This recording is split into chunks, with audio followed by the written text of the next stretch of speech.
সালামু আলাইকুম, আমি সাইমা কাজী। আমার প্রশ্নটা হলো, ইসলামে কোনো মহিলা নবী নেই কেন?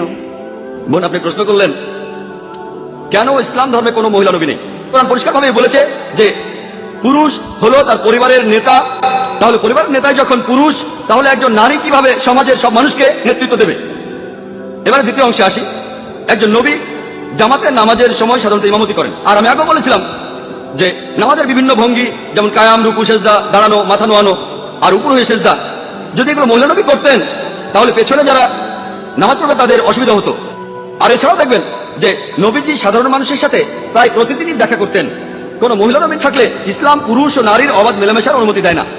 যদি কোনো মহিলা নবী হতেন আর তিনি অন্তঃসত্ত্বা হন, সে সময় তিনি বেশ কয়েক মাসের জন্য তার দায়িত্বগুলো পালন করতে পারবেন না। যদি তার সন্তান থাকে তাহলে তার জন্য একই সাথে নবী ও মায়ের দায়িত্ব পালন করা কঠিন হয়ে যাবে।